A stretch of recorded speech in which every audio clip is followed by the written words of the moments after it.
Hey guys, it's Tyler, and today I wanted to talk about two of the rookies from the 2022 class in Todd Gilliland and Harrison Burton. And you know, this season's Rookie of the Year battle really never got to be exciting at all. I mean, Austin Cindric went out and won the first race of the year, and it was essentially never a fight after that. The other two candidates of Harrison Burton and Todd Gilliland really shouldn't be overlooked, at least not to the level that I feel like they kind of were this year. Because while they weren't having a heated battle for second in the Rookie of the Year standings, their connection and just how similar their seasons were and at the same time weren't are really interesting to me. But before I get into all that, if y'all will please like and subscribe to the channel, it would help me out a lot. And also follow me on TikTok and Twitter for more daily NASCAR content. Harrison Burton and Todd Gilliland have a really long history together, essentially pretty much coming up at the exact same time through their whole careers, just paralleling one another. Essentially, these two were the last to completely dominate the K&N series before it folded, both having 11 wins of the 14 races in 2017, and then both got brought into Kyle Busch Motorsports at the same time, where each of them kind of struggled at the same time. So up until 2019, both of these guys were pretty much on very similar career paths and going through the same highs and unfortunately the same lows. It's not until 2020 when Harrison Burton got promoted to JGR and Xfinity, and Todd was pretty much forced out of Toyota and into Front Row Motorsports, who had created a truck series team for him to develop him. It was up until that point in 2019 that they were pretty much like side by side through their entire development process. Harrison's career, once he got to Xfinity, started to pick up a little bit, and Todd did a little bit of the same in trucks, but definitely Harrison Burton's rookie year in Xfinity was his coming out party. Both these guys finally looked like they might be on track to be where we thought they would be all the way back in 2017. But before the 2022 season began, it was announced that both of them would be making the move to Cup, Harrison Burton for the Wood Brothers and Todd getting promoted up into Front Row.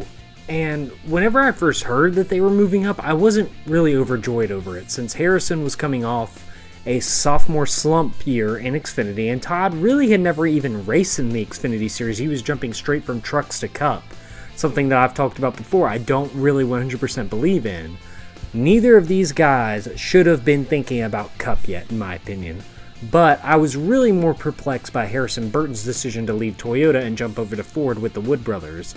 At least with Gilliland, his expectations were virtually nothing. FRM equipment had never been anything to really have high expectations out of, and I figured Bob Jenkins and company would probably allow Todd the development time to come into his own. But for Harrison, he took over essentially a Penske car far before I think he was ready or had the skill to do so. And that's not a knock on Harrison's ability. There was just still so much development left to be done. But with backing from Getty Images and the money and name recognition, it was just too much for the Wood Brothers and Ford to pass up on, I think. And, I mean, looking at his stats this season, I'd say my worries were right, because he really didn't have a very good year for the equipment standards. Burton nabbed like one top 5 at the Indy Road Course and then 2 top 10s with an average finish of 22.8. These stats are hard to swallow, even for a rookie, especially when you have another rookie making the playoffs in arguably the same equipment as Burton. And don't get me wrong, I know Penske equipment will always be better than the Wood Brothers, but it's not like the 21 car is getting scraps. But Austin Cindric would go on to have a win, 5 top 5s, 9 top 10s with an average finish of 16.3. I mean, completely dwarfing Burton. It's hard to ignore is my main point. You then go and compare Burton to Gilliland, who had the same amount of top 5s and 10s with an average finish of 23.2.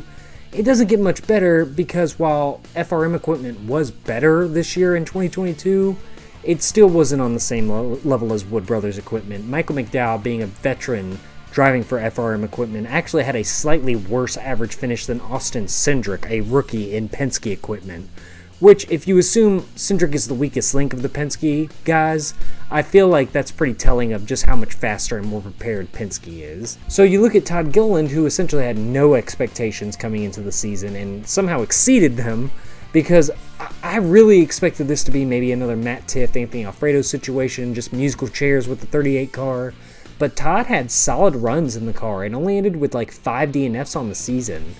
Compared that to last year with Anthony Alfredo, who only had 1 top 10, an average finish of 27.5 and 9 DNFs. And you see that while neither one I would have called Cup ready, Todd is at least probably performing as well as you could ask someone in his situation to do, compared to Harrison Burton, who was put into a car that I think you would expect a better run out of him this past season.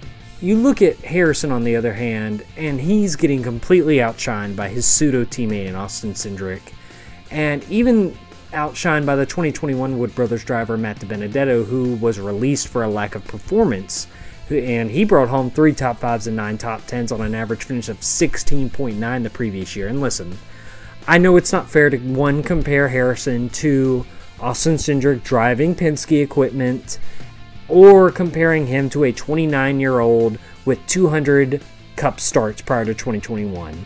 I know it's not fair, but it just shows that he is underperforming. Like, this was not probably what the Wood Brothers were expecting. I'm sure they expected a little better statistical performance this year out of Harrison. But at the same time, if they had more expectations for him, I don't think that was fair either, because I'm not surprised he underperformed. I think Harrison is talented, but to jump into Cup as a rookie coming off an Xfinity Series season where he didn't win a race and didn't improve upon anything from his rookie season, that is a major red flag. Not even just talent-wise, but morale-wise and confident-wise. Burton's confidence prior to the season had to be rocky, and now because of this probably took a tumble down near to 0. The fact of the matter is he wasn't ready, and neither was Todd Gilliland, but again, pressure and situation are completely different for Gilliland. All of that being said, Harrison did finish 1 spot above Todd in the standings, so there's a positive. I hope that Wood Brothers and Ford are patient with Harrison, because I do think he could develop into a Cup winner one day, but because of his rush to Cup, it's going to take a couple more years until we start to see flashes of talent he has shown in his career.